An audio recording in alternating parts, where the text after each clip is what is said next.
I'm a forensic pathologist at the Riverside County Medical Examiner's Office in Sacramento, California, or at least I was, until I submitted my resignation letter 3 weeks ago. You can call me Dr. Samantha Mitchell if you want. During my 22 years in forensic pathology, I've performed over 200 autopsies on every conceivable type of death.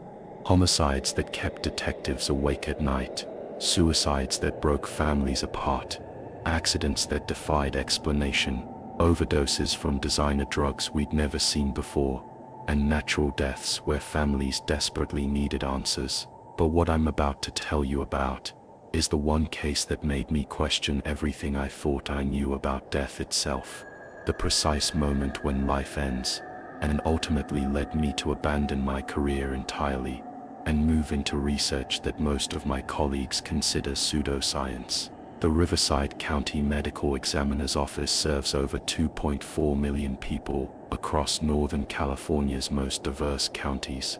We process approximately 4,200 cases annually, with roughly 45% requiring complete autopsy examination. It's one of the busiest forensic facilities on the West Coast, handling everything from gang violence in urban Sacramento to mysterious deaths in the remote Sierra Nevada foothills. When people ask me what it's like being a forensic pathologist, I tell them it's like being a detective, scientist, and storyteller all rolled into one. Every body that comes through our doors carries a story, is sometimes tragic, sometimes mysterious, always human. My job is to read that story written in tissue, blood, bone, and organs, then translate it into facts that families, detectives, and courts can understand. During my 22 years at Riverside County, I've become something of a specialist in unusual deaths. I'm the pathologist they call when the case doesn't fit normal patterns,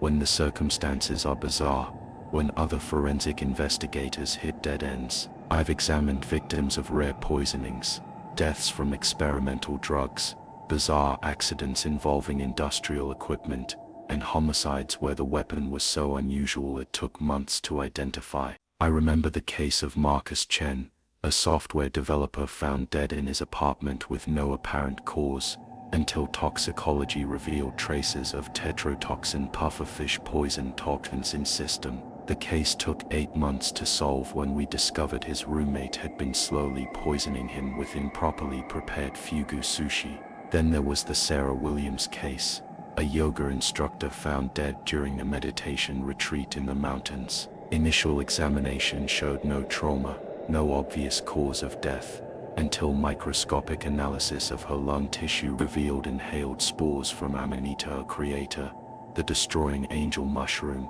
which had been deliberately ground into powder and mixed into the incense burned during her final meditation session.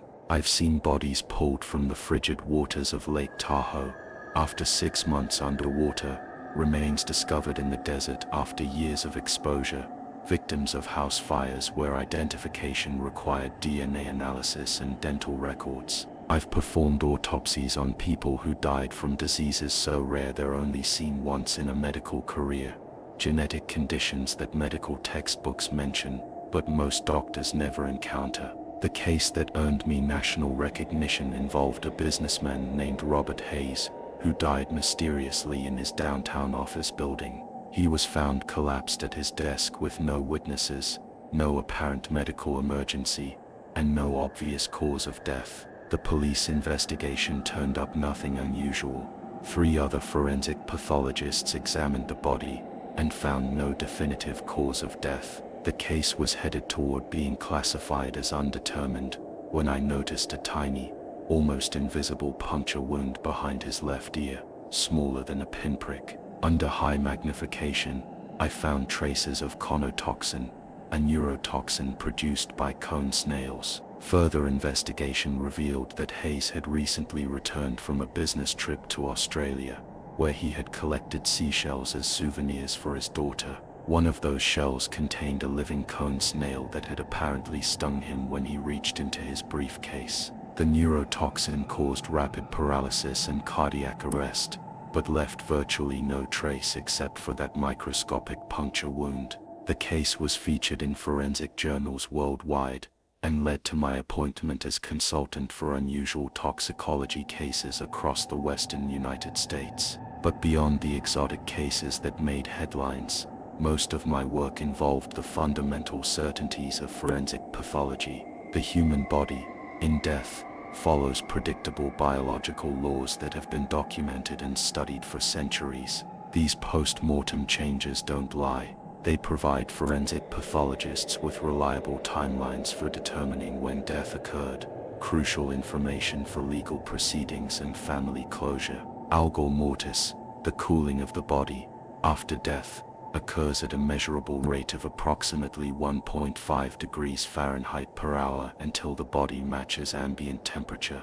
This rate can be affected by factors like body mass, clothing, environmental conditions, and cause of death, but it remains predictable within established parameters. I've used algor mortis calculations in hundreds of cases to establish time of death with remarkable accuracy. Rigor mortis follows equally predictable patterns. It begins in smaller muscles within 2–4 hours after death, progressing to larger muscle groups over 6–12 hours. The process reaches maximum stiffness around 12 hours, then gradually disappears over the following 24–48 hours, as enzymatic breakdown begins. Factors like temperature, physical activity before death, and the deceased's physical condition can affect the timing, but the overall progression remains consistent.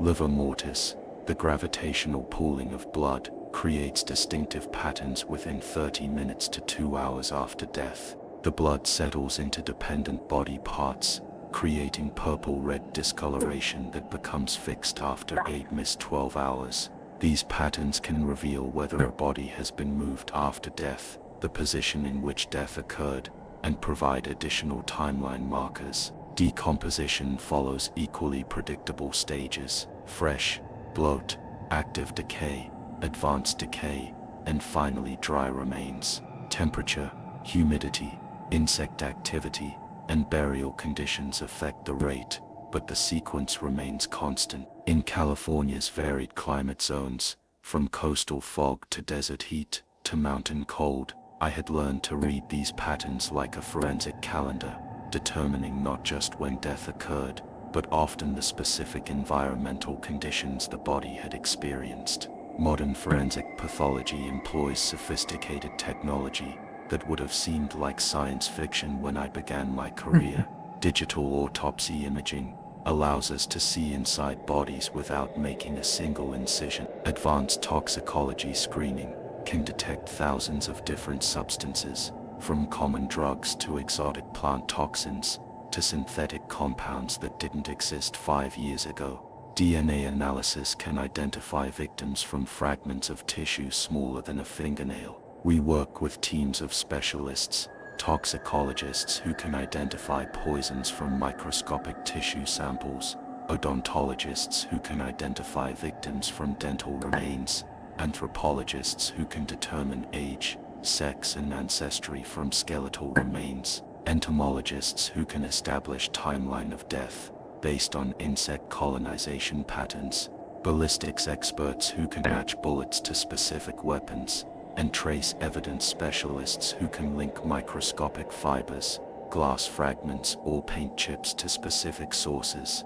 Every case that entered our facility was photographed extensively, documented with precise measurements, examined under multiple types of lighting, and subjected to whatever combination of tests the circumstances required.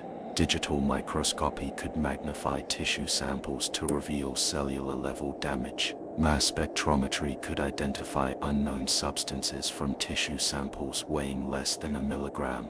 My reputation at Riverside County was built on my ability to solve cases that other pathologists had given up on. Colleagues would refer their most puzzling cases to me, knowing that I had developed expertise in rare poisons, unusual weapons, and bizarre circumstances. Police departments across California would request my consultation on murders where the cause of death remained mysterious, suicides where the method was unclear, or accidents where the mechanism of injury didn't match witness statements. The key to my success was simple persistence combined with methodical investigation. I never accepted undetermined as a final answer. Every death has a cause, miss. It's just a matter of looking carefully enough, testing thoroughly enough, and considering possibilities that others might dismiss as too unlikely. I had examined bodies of people killed by falling icicles, victims of lightning strikes, deaths caused by allergic reactions to insects so rare that most doctors had never encountered them.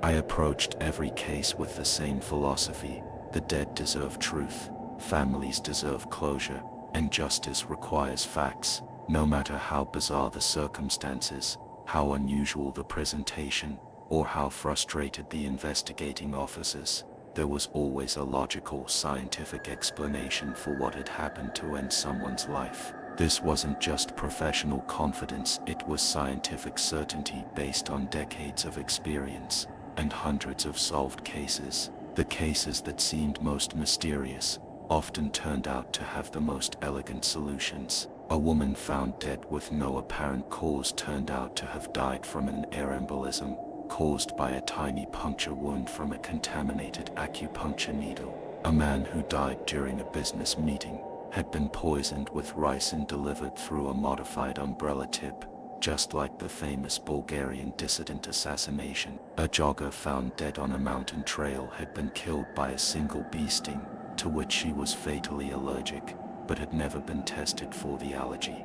This confidence in forensic science, this unwavering belief in the predictability of death and decomposition, this certainty that every mystery could be solved through careful investigation, all of this would be completely shattered by what I discovered during the examination of Isabella Rosewood on September 22, 2023. The call came in at 6:47 a.m. on the crisp Friday morning, in late September. Detective Marcus Thompson from Sacramento PD was on the line, his voice carrying that particular tension that experienced investigators develop when encountering something that doesn't fit normal patterns. "Dr. Mitchell, we've got a situation that I think you need to see personally before we transport the body," Thompson said. "I've been working homicide for 15 years, and I've never encountered anything quite like this." I had worked with Marcus Thompson on dozens of cases over the past 8 years. He was one of the best investigators in Sacramento PD's homicide division, known for his methodical approach and his ability to spot details that other detectives missed. If Thompson was calling me to a scene personally, it meant he had encountered something genuinely unusual. The address was 2847 Magnolia Drive, an upscale residential neighborhood in East Sacramento, known for its tree-lined streets, restored Victorian homes, and affluent professionals. The area was popular with university professors, doctors, and other professionals who wanted historic charm with modern conveniences, not the kind of neighborhood where we typically encountered mysterious deaths. But I had learned long ago that tragedy doesn't respect zip codes or property values. I drove through the early morning fog that often blanketed Sacramento's tree-lined neighborhoods, arriving at the scene just after 7:30 a.m. Thompson met me at the curb, standing beside his unmarked police cruiser, and consulting the detailed notes that I knew he would have been taking since the first call came in. The house was a beautifully maintained 1920s craftsman-style home painted sage green with white trim, and an immaculately landscaped front garden. Crime scene tape cordoned off the property, but there were no signs of forced entry, no evidence of violence, no broken windows or damaged doors. 2 patrol officers were maintaining the perimeter, but there was none of the urgency or activity that typically surrounded a homicide scene. Victim is Isabella Rosewood, 28 years old, works as a botanical illustrator for the UC Davis Department of Plant Sciences. Thompson began, consulting his notebook, as we walked toward the front door. She's a freelance scientific illustrator specializing in rare and endangered plant species. Lives alone, no boyfriend or husband that we've identified so far, no known enemies, no financial problems, no history of mental illness or substance abuse. Isabella had been discovered by her neighbor, Mrs. Elena Chen, a retired librarian in her 70s, who lived in the equally well-maintained Victorian house next door. Mrs. Chen had become concerned when she noticed that Isabella's morning newspaper was still lying on the front porch at 8 a.m., and her car hadn't moved from its usual parking spot in the driveway. Mrs. Chen tells me that Isabella was obsessively routine about her schedule, Thompson explained as we approached the front door. Every morning at exactly 7 a.m., Isabella would water her garden, pick up her newspaper, and move her car from the driveway to the street to make room for her housekeeper, who comes every Friday morning at 8:30. Mrs. Chen said, "You could set your watch by Isabella's morning routine." When Isabella failed to appear by 7:45 a.m., Mrs. Chen had walked over to check on her. She found the front door unlocked, which was highly unusual since Isabella was reportedly very security conscious and always kept her doors locked. Mrs. Chen called out from the front door, received no response, and then called 911. We entered through the unlocked front door into a home that immediately reflected Isabella's profession and personality. The living room was filled with botanical books, scientific illustrations of rare plants, pressed flower collections in antique frames, and detailed drawings of exotic species from around the world. Everything was meticulously organized, dust-free, and arranged with the precision of someone who appreciated both natural beauty and scientific accuracy. The walls were covered with Isabella's own botanical illustrations, incredibly detailed pen and ink drawings of flowering plants, detailed cross-sections showing reproductive structures, watercolor paintings of tropical orchids, and technical diagrams that looked like they belonged in advanced botany textbooks. I could see immediately that Isabella was not just an artist but a skilled scientist who understood plant biology at a sophisticated level. We found her in the back sunroom, Thompson said, leading me through the house past a spotless kitchen, a home office filled with reference books and computer equipment, and a hallway lined with more botanical artwork. She was working on some kind of illustration project when it happened. No signs of struggle, no defensive wounds, no evidence that anyone else was here. All doors were locked from the inside when Mrs. Chen found the front door open. Security system was still armed. No indication of foul play whatsoever. The sunroom was Isabella's primary studio, a glass-enclosed space at the back of the house that had been specifically designed to take advantage of northern light for detailed artwork. The room was filled with professional illustration equipment, high-end microscopes for examining plant specimens, professional drawing tables with adjustable angles and lighting, cabinets filled with specialized pens, pencils and watercolor supplies, and reference materials including pressed botanical specimens and detailed photographs of rare plants. Large windows overlooked Isabella's backyard garden, which was indeed spectacular even in late September. I could see rare orchids, exotic flowering plants, medicinal herbs, and specimens that looked like they belonged in a tropical greenhouse rather than Northern California. The garden showed the same meticulous attention to detail as Isabella's artwork, with each plant carefully labeled and arranged according to some system that reflected both aesthetic and scientific considerations. Isabella was seated at her primary work table, slumped forward slightly with her head resting on her left arm.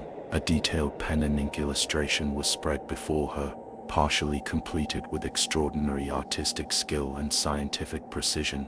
The drawing appeared to be of some kind of unusual flowering plant with intricate bloom structures and detailed root systems. Her right hand still held a fine-tipped technical pen, and colored pencils were arranged neatly beside the drawing in a spectrum pattern that suggested she had been working on color annotations. But what immediately struck me as unusual appeared beyond the peaceful, undisturbed scene was Isabella's appearance. She looked as if she had simply fallen asleep while working on her illustration. Her skin had a healthy, natural color with no pallor or discoloration. Her lips showed no cyanosis, her fingernails had no blue tinge, and there were no obvious signs of distress, pain, or any kind of medical emergency. Paramedics confirmed death at the scene around 8:15 a.m. Thompson continued, his voice lowered out of respect for the deceased. But here's the thing that's got everyone puzzled. According to Mrs. Chen, Isabella was definitely working in this sunroom yesterday evening around 9 p.m. She could see the lights on through these windows and observed Isabella moving around, working on her illustrations just like she did every night.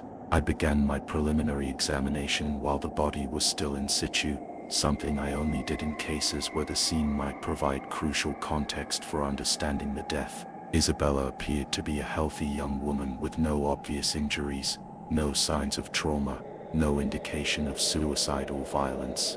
Her clothing, with a paint-stained artist's smock over jeans and a cotton t-shirt, was neat and undisturbed. Her studio showed no signs of any kind of struggle, disturbance, or hasty exit. What puzzled me immediately was the complete absence of normal post-mortem changes that should have been evident after approximately 13 hours since death. I took Isabella's body temperature using a core thermometer, a standard procedure for establishing preliminary time of death.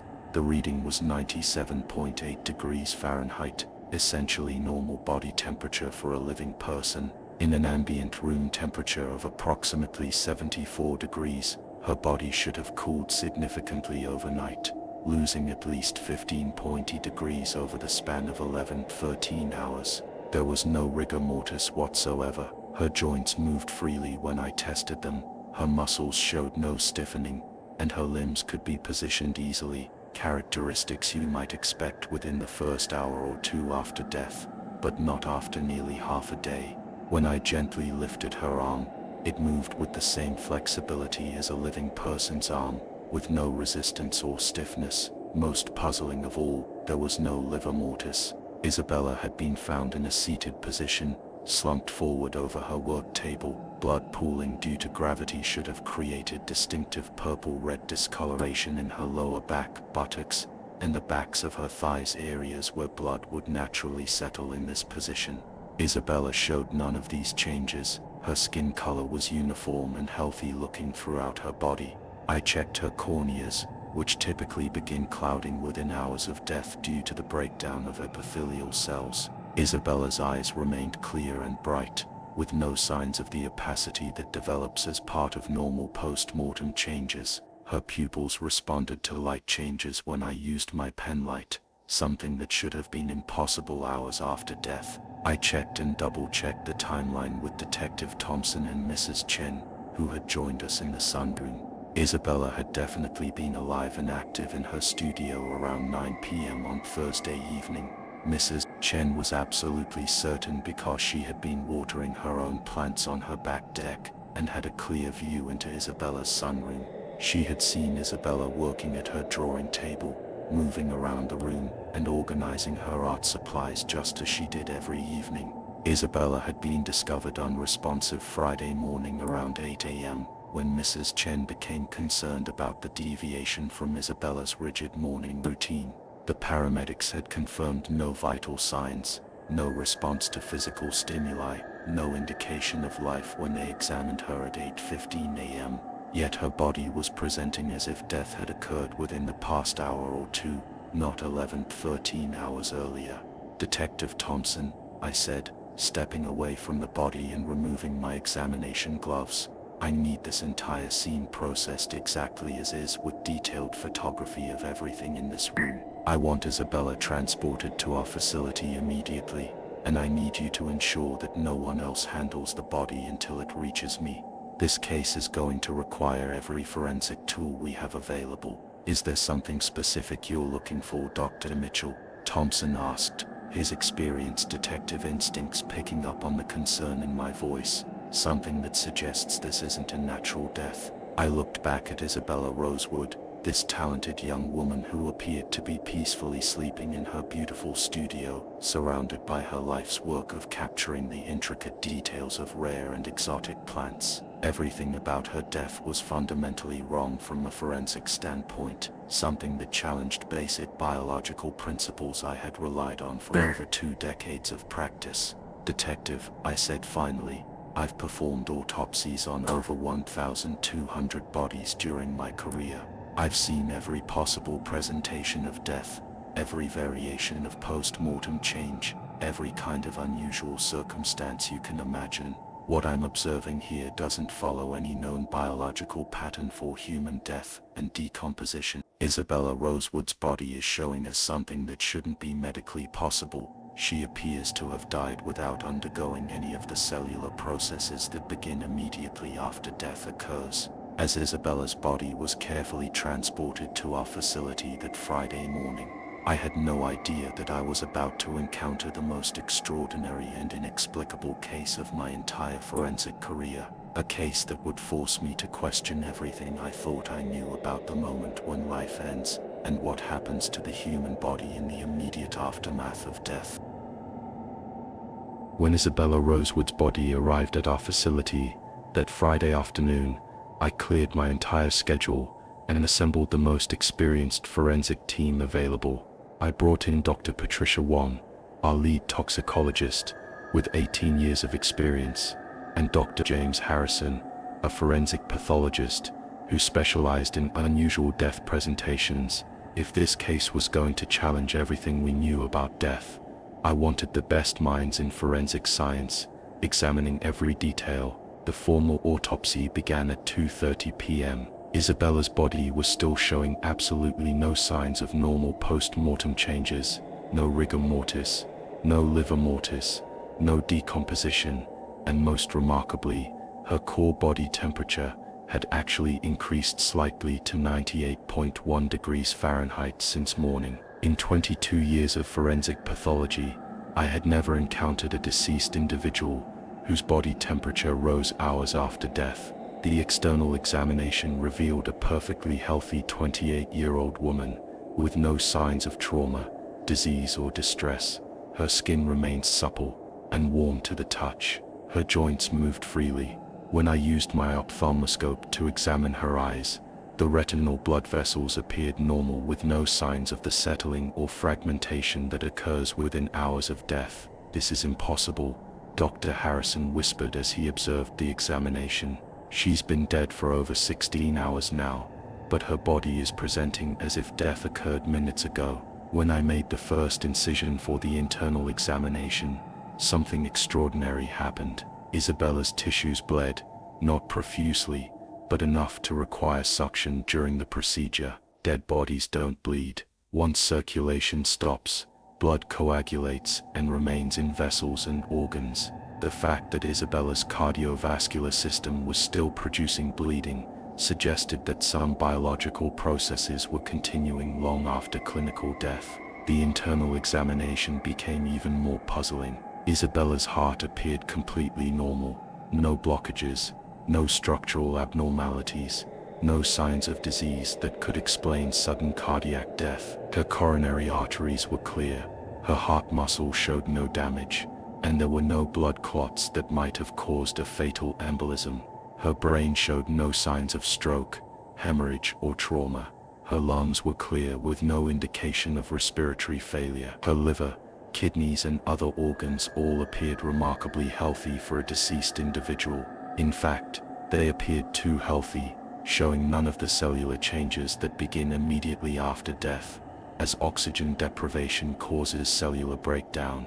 Dr. Wong's preliminary toxicology screening found no drugs, poisons, or other substances that could explain Isabella's death. No alcohol, no prescription medications, no illegal substances, no plant toxins despite her extensive work with rare botanical specimens. Her blood chemistry was completely normal, showing proper pH levels, electrolyte balance, and glucose levels, readings you would expect from a living person, not someone who had been dead for over 15 hours. The microscopic mystery, 12 mitros 15 minutes.